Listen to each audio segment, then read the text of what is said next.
شمالی کوریا پر الزام لگے ہیں کہ F-7 راکٹ جو ہے وہ حماس کو فراہم کیے ہیں کوریا نے، اور کل بھی کم جونگ ان نے اعلان کیا کہ ایسے راستے تلاش کرو جس سے ہم فلسطین کی مدد کر سکیں۔ اب اس کے جواب میں جاپان نے ان لوگوں کے اثاثے منجمد کرنے کا فیصلہ کیا ہے جو حماس کو مالی مدد فراہم کرتے پائے گئے یا آگے پائے جائیں گے، اور ایسا ہی اعلان ساؤتھ کوریا بھی کر سکتا ہے۔ اب اس سے شمالی کوریا کو آخر کیا نقصان ہوگا یہ آپ کو ایکسپلین کرتے ہیں، اور حماس نے تازہ حملے کی بھی ویڈیو جاری کر دی ہے غزہ سے، وہ بھی آپ کے سامنے رکھیں گے۔ اب جیسے یوکرائن میں جنگ شروع ہوئی تھی تو روسیوں کے اثاثے جاپان، امریکہ، یورپ میں منجمد کر دیے گئے تھے۔ یہ آپ کہہ سکتے ہیں کہ یہ وہ گروپس وہ لوگ ہوتے ہیں جنہوں نے وہاں سرمایہ کاری کی ہوتی ہے، یا دونوں ملکوں کے درمیان تجارت کے حوالے سے یہ اثاثے استعمال ہوتے ہیں۔ جیسے ایک کمپنی ہے کوریا کی، اگر تو وہ روس سے تیل لے کر جاپان اور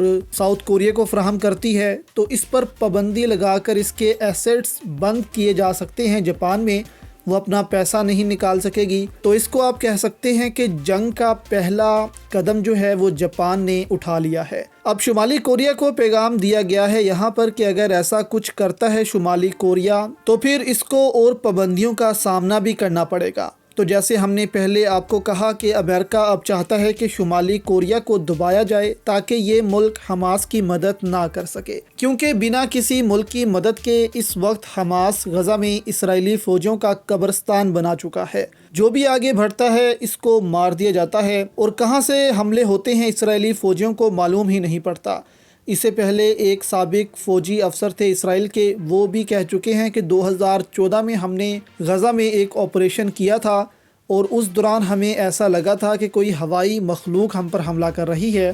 چاروں طرف سے ہم پر حملے ہوتے تھے لیکن ہمیں وہ دکھتے ہی نہیں تھے کہ حملے ہو کہاں سے رہے ہیں۔ یہ آپ کلپ دیکھ سکتے ہیں اپنے سامنے کہ اسرائیلی ٹینکس آگے بڑھ رہے ہوتے ہیں کہ ایک غار سے حماس کا جنگجو نکلتا ہے اور ٹینکس کو تباہ کر کے واپس اپنی سرنگ میں چلا جاتا ہے۔ اس طرح ہی حملے کیے جا رہے ہیں حماس کی جانب سے، اور اسرائیلی فوجیوں کو نظر تک نہیں آتے